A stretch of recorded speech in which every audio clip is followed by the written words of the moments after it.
Sir जिस दिन election हो रहा है बीजेपी बढ़त दिखाई दे रही है, कैसे देखते हैं? सबसे पहले तो भारतीय जनता पार्टी के लोगों को जीत मिली है, उन्हें बधाई, और आशा करता हूं कि जो जनादेश दिल्ली की जनता ने उन्हें दिया है उसकी वो प्रतिपूर्ति करेंगे।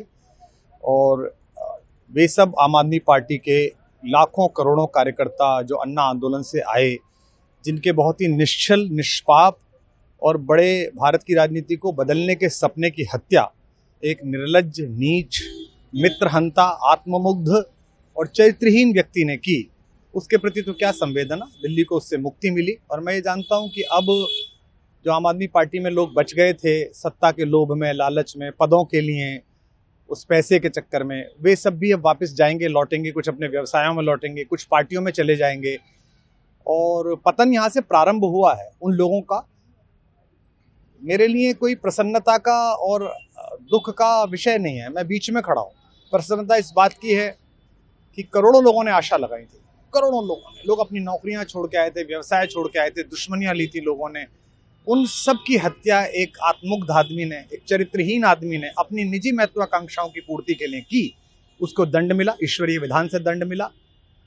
प्रसन्नता इस बात की भी है कि न्याय हुआ। आज जब कहना नहीं चाहिए, लेकिन आज टीवी पर जब जंगपुरा का निर्णय आया और सामने दिखाई दिया कि मनीष हार गया, तो सदा तटस्थ रहने वाली और राजनीति से विरत रहने वाली मेरी पत्नी जो है, उसकी आंख में आंसू आ गए, वो रोने लगी। क्योंकि उसी से उसने कहा था कि अभी तो है ताकत, और उसने कहा था भैया ताकत सदा तो नहीं रहती। तो ये अहंकार आशा करता हूँ अगले लोग नहीं करेंगे, जो बाकी दल है वो नहीं करेंगे, इससे सबक लेंगे। और दिल्ली के नागरिकों को मैं अच्छे शासन के लिए बधाई देता हूँ। अब भारतीय जनता पार्टी अपने नेतृत्व में सरकार बनाकर दिल्ली के जो दुख थे पिछले 10 वर्ष के, उन्हें दूर करे।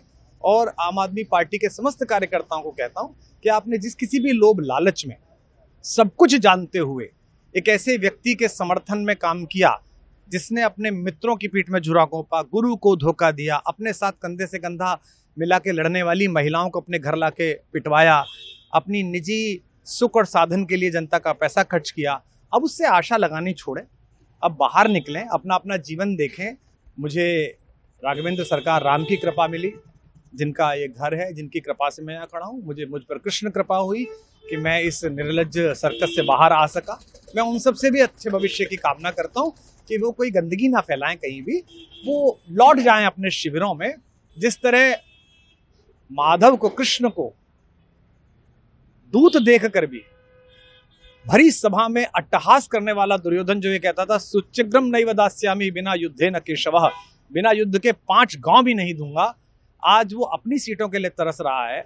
और मुझे पता है कि इस दुर्योधन का अंत भी टूटी हुई जंघा के साथ बड़ा ही दारुण होगा, और भारतीय राजनीति एक कलंकित अध्याय के रूप में इस बौने दुर्योधन को और इसके दरबार के तमाम शकुनियों को याद करेगी। मैं उनकी मुक्ति की कामना करता हूं कि ईश्वर उन्हें इस दुख से बाहर निकाले, और समस्त लोगों को बधाई देता हूं कि चलिए अंततः न्याय हुआ। सर बात करें दिल्ली के चुनाव या यूपी के उपचुनाव मिर्जापुर को लेकर, चुनाव आयोग पर तमाम तरह के आरोप लगाए जा रहे हैं। अपने यादव ने कल कहा कि वहाँ उपचुनाव में मिलकर, ये राजनीतिक विषय है, इस पर मैं राजनीतिक कार्यकर्ता नहीं हूँ, तो इस पर मेरी टिप्पणी शोभनीय नहीं है, वो आपस में सब जाने। लेकिन दिल्ली के चुनावों को लेकर एक मिश्रित प्रतिक्रिया है। दुख है कि अन्ना आंदोलन से एक ऊर्जा जो पैदा हुई थी, जिससे देश में एक सकारात्मक बदलाव हो सकता था, एक वैकल्पिक राजनीति हो सकती थी, उसकी हत्या एक अहंकारी आदमी ने, एक आत्ममुग्ध और असुरक्षित आदमी ने कर दी। मैं आशा करता हूं कभी ना कभी भारत में ऐसा सूर्योदय किसी न किसी दल में अवश्य होगा, जो भारत को जहां पहुंचना है वहां पहुंचाने का मार्ग प्रशस्त करेगा। बहुत धन्यवाद।